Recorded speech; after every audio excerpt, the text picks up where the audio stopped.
What's going on, guys? Josh Martin here. I'm going to go over 3 tips for better mindset. If you're not already, subscribe, hit the button for more videos for you. Tip number one, guys, what you see, what you hear, what you touch, and what you feel are huge steps to help you in a stronger mindset. To access our mind and our subconscious, we have to go through our senses.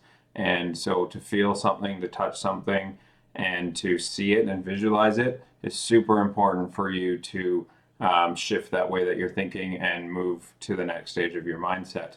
Whether that be that you want a Lamborghini or if you want a really nice house, go to those type of areas. Take in the smell, take in the environment, take in the view of that house. Walk through it as if you live in it and it's your house. Really take in as much of your 5 senses when you go to do those types of things, because that's what you're going to do in the future, right? Dan Penney used to talk about this all the time, is when him and his wife would go to the Rolls-Royce dealership and just sit in the car and smell it, right? You're visualizing what you're going to have in the future, and it'll do you loads on helping to shift your mindset for the better. Number two is your environment and your network.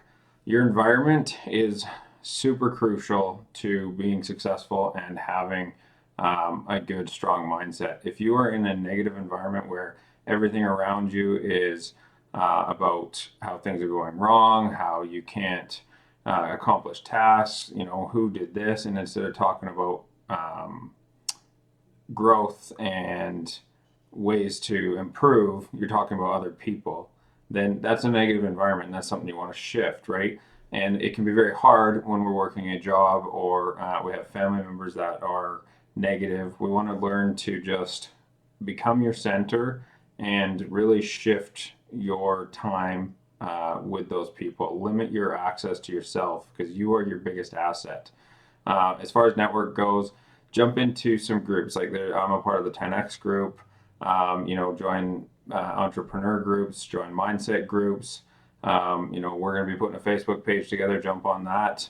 And then just really sort of start to surround yourself with people that are doing things that want to do better for themselves and that want to achieve growth for themselves to become a better and stronger person.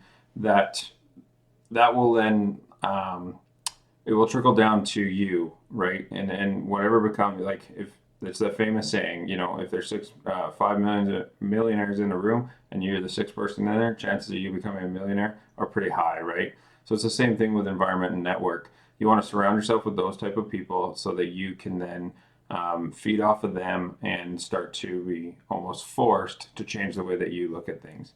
And number three, super important, guys, stop wasting time on other people's opinions. Just go and do you. People are going to hate no matter what you do. They're not going to, there's going to be very few people along the journey that will actually support you. And the hardest part is going to be the ones that are closest to you, such as family, close friends. They're not going to understand why you're changing from who you used to be. And so you're going to have to just overcome that.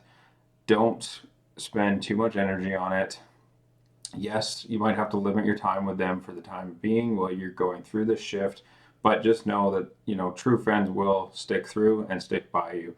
I texted a friend of mine the other day and said, these are my goals, and he texted me back. He's like, right on, man, good for you, let's do it. If there's anything I can do to help, right? So I know that he is one of my close friends that I can then lean on when I need it. So don't don't necessarily push family aside, but limit access to yourself. I just touched on this before, but really, if you're going to Thanksgiving dinner, for instance, and it's 4 hours, maybe only spend two, right? Because you really want to protect your mindset and the way that you look at things and how that will have an effect on your being, right? We've all been there where you walk into a room and you can almost feel the negativity or the tension or whatever that might be in that specific room. But we've all been there. Well, there's a reason you can feel that, right? It's your body telling you that this is not the right area for you to be in, so we need to go somewhere else. So limit that time with people, and then just start doing you. There's going to be somebody out there that wants to follow you, that wants to be a part of what you're doing, that might need the information that you have. So don't think that you have to keep quiet because of what your surroundings are doing, right? So that comes to network. When you join a network that is going out and doing their thing and building for other people and themselves, it's going to force you to want to do the same thing. So those are my 3 tips, guys. If you haven't already, click that subscribe button and keep tuned for more videos. I appreciate your time. God bless.